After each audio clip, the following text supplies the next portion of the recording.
This is Mike Nimchak bringing you another video. It's been a while, but a lot of times when people find out that I'm a personal trainer and later on that I'm a nutritionist, they ask the first thing that I almost always I get asked is, Mike, so I want to get rid of my belly. I want to get in better shape. How can I do that? What workout can you put me on that would allow me to do that? And usually what I always tell them is at first you have to, it starts with the diet. If you really want to look better, if your goal is just to improve your physical physique, the first thing you have to do is avoid certain foods. It's becoming more and more of a hot topic or common knowledge now in the fitness and health circle that cutting out wheat, it's been known for a while that sugar should be cut out. That's kind of a no-brainer. So I always tell them the first thing, cut out wheat, sugar, starches. That includes pastas, breads, sodas, anything that you can't find in nature. So, for example, for breakfast, eggs, a little bit of bacon. If you're not lactose intolerant, which I kind of am, you can do cheese in the omelet or just cheese with the scrambled eggs. I think that, in my opinion, a fried egg or sunny side up egg would be the best option as far as eggs go. It holds its nutrition value better because the yolk hasn't been broken up and overheated. But anyways, I'm kind of drifting off. So the first thing to do is to cut out all of these starches and sugars. Now here is why. I want to give you a visual onto why I think this is the best way to start going about you becoming a more fit individual, a better looking person as far as your midsection and your physique goes. Alright? If you think about it this way, as far as your blood sugar goes, or your fat burning or fat storing, it's kind of a black and white situation in my opinion. You're either burning fat or you're storing fat. Alright? So you think of it as like a railroad track, how it can kind of go this way or it can go this way. It can switch. You have that switch point where you can switch that track and go this way. Alright? So if you think about it that way, you're either burning fat or you're storing fat. And when you eat a high sugar or a high starchy or a whole grain meal, whole grains raise your blood sugar levels more than sugar does. It's kind of crazy to hear, and that doesn't justify going out and buying a Snickers bar.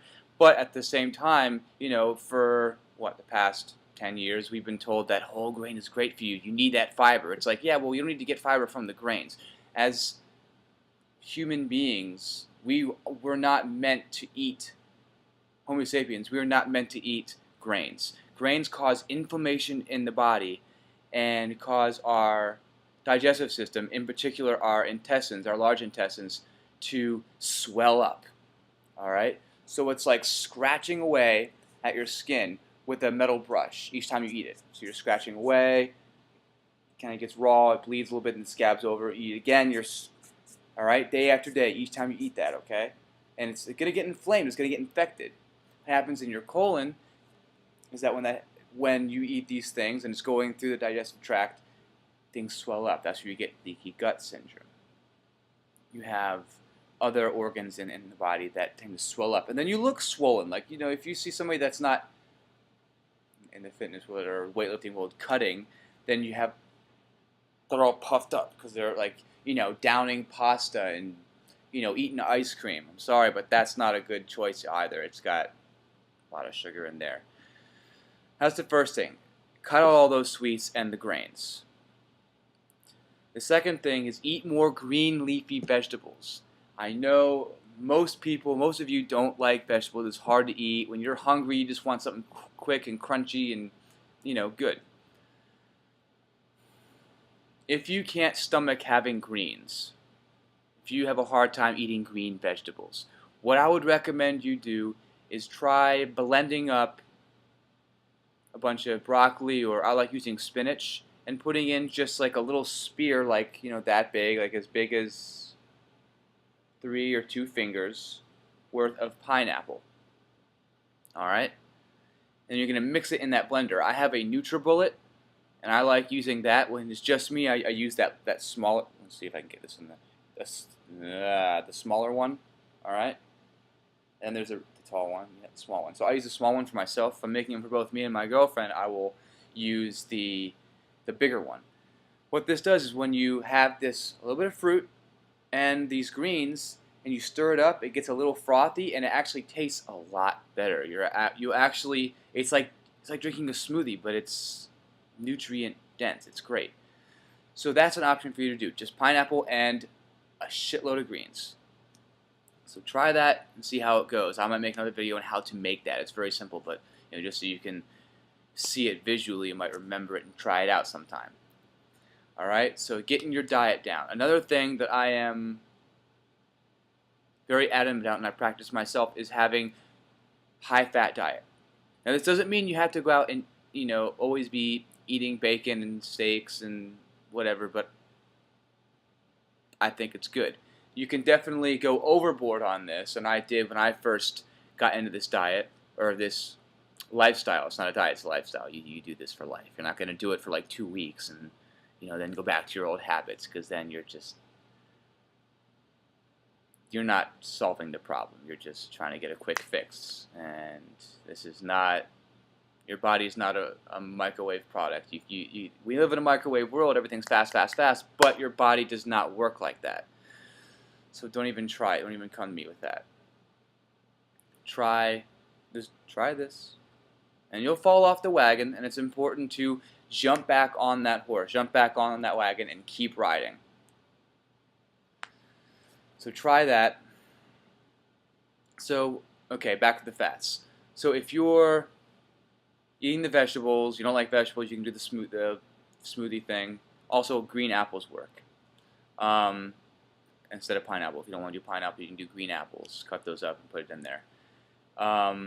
So with the fats, like the proteins and fats are very important. Now that you've cut out those carbohydrates, the proteins and fats are very, very important.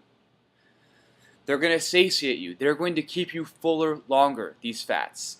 And I'm talking about olive oil and coconut oil in particular. Canola oil is not a real oil. For some reason, that in the marketing world, in the food world, that has become like a healthy alternative. It's not. It's man-made, so it's processed. It's not a real fat. It's a lab fat. What laboratory things do. They're horrible. They will kill you slowly.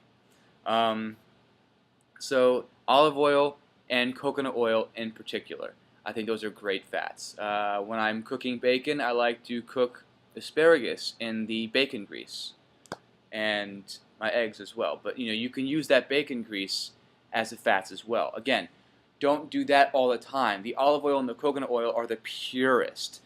You can use these fats even if you're a vegetarian or a vegan, and you'll be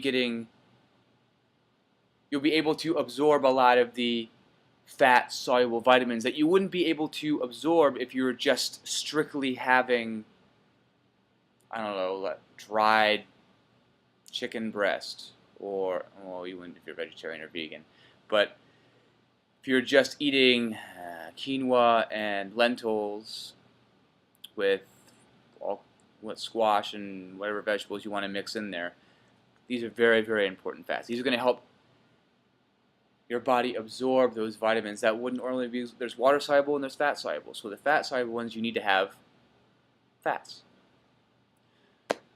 So to sum that portion up, vegetables and meats. Vegetables and proteins and fats, I should say. Those top 3 things. Vegetables are like dessert. Treat them like dessert. Now, ladies, women are gonna, I don't know why, but they need more sweets. They require more sweets to satiate them. Otherwise, they're not happy and they can't stick to this, from what I've noticed, from what I've seen, from what I've experienced. So with that being said, dark chocolate. Start with over 60% and work your way up to 75. I find 75 is a very good midpoint. I love 80 to 85. That's my favorite.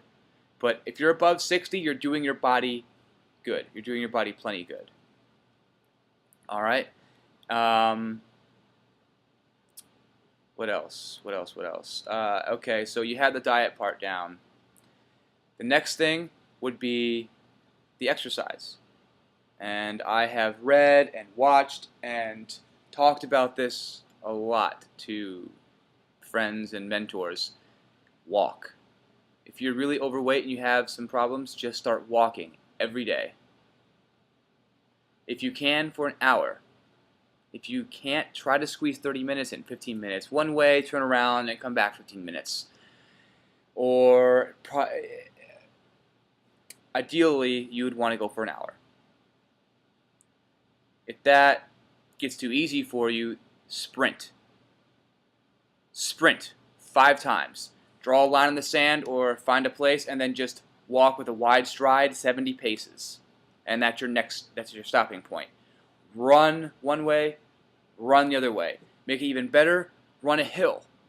That makes it a little more intense, okay? So you can do flat or hill. That's the next way up. So walking, running, or sprinting. Sprinting up a hill. Those are the 3 tiers to work your way up on. As far as weights go, if you're not going to stick to it, I wouldn't bother doing it. You can try it, but start with the walking and the sprinting first, and then try weights. I would do body weight stuff. So I think rows, if you can't do a pull-up, do rows, and I'll make another video about that. And push-ups. Rows and push-ups and body weight squats. I'll make another video with workouts. This is just explaining and kind of putting it out in the webosphere of something that a question that I regularly get asked. I just want to put it out there, my personal opinion and answer. So there it is. I know that was a lot and I kind of drifted all over the place. I'm kind of squeezing this in before I have to go to work and go to my job, but I'm going to start trying to make these more often. So please keep coming back. I'm going to try to make these more and more. You see behind me, it was just my birthday. So I'm 26 now. Woohoo! And I'm trying to make this a part of my programs, trying to share to the widest audience that I can my personal opinions, what I've learned, what I talk about a lot, what I am passionate about. So I'm sharing what I love. Okay? I gotta go catch my shuttle for work, but if you have any questions or want me to clarify anything, leave a comment below. You can post it on my Facebook, Mike Nimchek, or on my company Facebook, Nomadic Wellness. That's kind of where I share a lot, strictly my personal health and wellness tips and ideas. And then you'll get my whole entire kind of lifestyle, and you can take a peek in what I decide to post on my personal page. All right, live well, eat healthy, be strong.